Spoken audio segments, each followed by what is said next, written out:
Party ప్రధాన కార్యాలయం తెలంగాణ భవనంలో రాష్ట్ర అవతరణ దినోత్సవ వేడుకలను ఘనంగా నిర్వహించారు.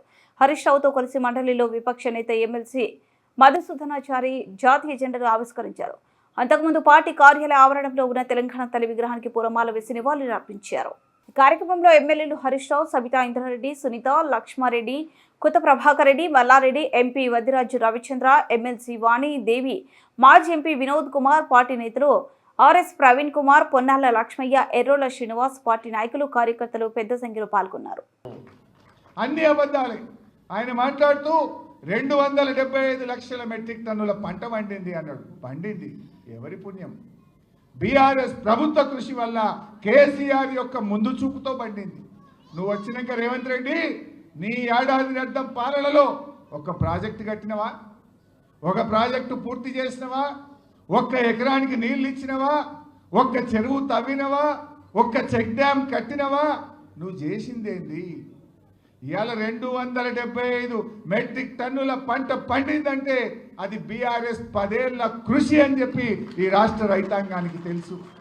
మిషన్ కాకతీయలో చెరువులు బాగా చేసినాం, పెండింగ్ ప్రాజెక్టులు పూర్తి చేసినాం, కాళేశ్వరం లాంటి మెగా ప్రాజెక్టు కట్టిండు కేసీఆర్, అనేక చెక్ డ్యాములు కట్టిండు కేసీఆర్, కాలువలకు చెరువులను అనుసంధానం చేసిండు కేసీఆర్, రైతు బంధు పెట్టిండు, రైతుల కోసం బీమా తెచ్చిండు, రైతులకు సకాలంలో ఎరువులు ఇచ్చిండు, ప్రతి మండలానికి గోడౌన్ కట్టిండు, విత్తనాలు ఇచ్చిండు, పండిన పంటంతా కొని రైతులకు ధైర్యాన్ని కల్పించి ఇవాళ ఈ రాష్ట్రం వరి ధాన్యం ఉత్పత్తిలో దేశంలో నంబర్ 1 అయిందంటే అది కేసీఆర్ ప్రభుత్వ కృషి. నువ్వు 275 లక్షల మెట్రిక్ టన్నుల పంట పండింది అంటున్నావు. ఏం చేసినావు రైతులకు ఒక్కటి చెప్పు. ఒక చెరువు తవ్వితేవా? ఒక ప్రాజెక్టు పూర్తి చేస్తేవా? ఒక ఎకరానికి నీళ్ళు ఇస్తేవా? నువ్వు చేసిందేమున్నది? రైతు బంధు ఎగ్గొట్టినవు, రైతు బీమా బంధు పెట్టినవు. నువ్వు చేసిందేముంది? చారాణ రుణమాఫీ చేసినావు, బారాణ రుణమాఫీ ఎగ్గొట్టినవు. ఇంతకు మించి నువ్వు రైతులకు చేసిన ఒక్క మంచి పని ఉంటే చెప్పు.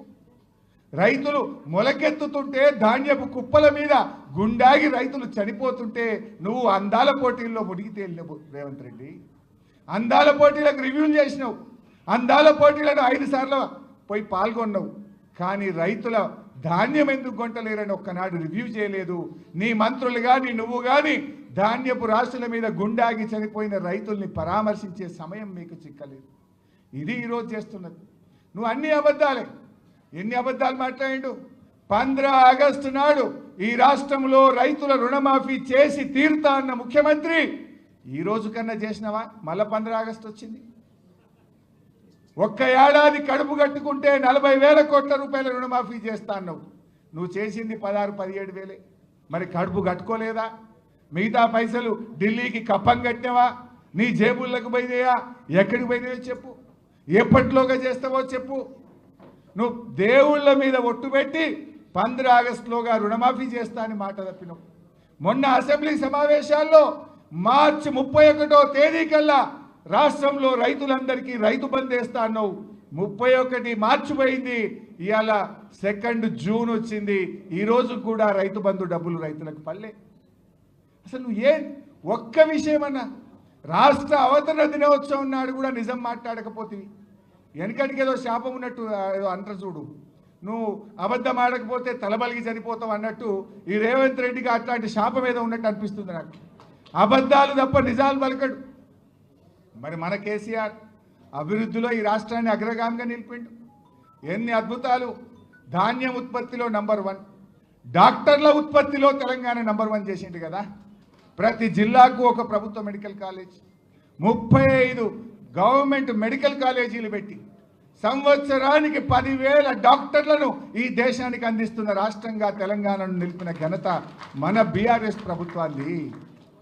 తలసరి ఆదాయంలో తెలంగాణ నంబర్ 1, విద్యుత్ వినియోగంలో తెలంగాణ నంబర్ 1, మరి జిఎస్డిపి పెరుగుదలలో తెలంగాణ నంబర్ 1, రాష్ట్ర సొంత ఆదాయ వనరుల వృద్ధిలో తెలంగాణ నంబర్ 1, గొర్రెల మాంసం ఉత్పత్తిలో తెలంగాణ నంబర్ 1, చేపల ఉత్పత్తిలో తెలంగాణ నంబర్ 1, చెట్ల పెంపకంలో తెలంగాణ నంబర్ 1. ఇట్లా కేసీఆర్ అభివృద్ధిలో తెలంగాణ నగరంగామిగా నిలిపింది. రేవంత్ రెడ్డి నువ్వు ఎన్ని అబద్ధాలు ఆడుతీవి? 6 గ్యారంటీలు అంటివి, బాండ్ పేపర్లు ఇస్తేవి, మొదటి సంతకం రుణమాఫీ మీదనే అంటివి, నీ అబద్ధాలకు హద్దు పద్దు ఉన్నదా? అధికారంలో రాకముందు అబద్ధాలే, అధికారంలో వచ్చిన తర్వాత కూడా అబద్ధాలు. కానీ కేసీఆర్ ఒక్కటే చెప్తుంటాడు, మనం అధికారంలో ఉన్న ప్రతిపక్షంలో ఉన్న మన ఆలోచన అంతా తెలంగాణ కోసం కావాలి, తెలంగాణ ప్రజల కోసమే పనిచేయాలని చెప్పి ఇవాళ కేసీఆర్ ఆలోచనలో పనిచేస్తున్న పార్టీ బీఆర్ఎస్ పార్టీ. ఇవాళ ప్రతిపక్షంలో ఉన్నా మనం ఎక్కడ ఆగుతలేం కదా. ఈ ప్రభుత్వం మెడలు వంచి ఆ 16-17 వేల కోట్ల రుణమాఫీ అయిందంటే బీఆర్ఎస్ పోరాటం వల్ల అవుతా ఉంది. ప్రతి అడుగడుగున ఈ ప్రభుత్వం తప్పిదాల మీద మూసి బాధితుల్ని కాపాడింది ఎవరు? BRS party. నువ్వు హైడ్రా పెట్టి పేదల ఇండ్లు కూలిస్తే ఆ పేదలకు అండగా నిలబడ్డది ఎవరు? BRS party. ఇవాళ నువ్వు చేసే అరాచకాలు ప్రతి విషయంలో కూడా బీఆర్ఎస్ ఇవాళ తెలంగాణ ప్రజలకు ఒక శ్రీరామ రక్షలాగా, ఒక కవచంలాగా నిలబడతా ఉంది.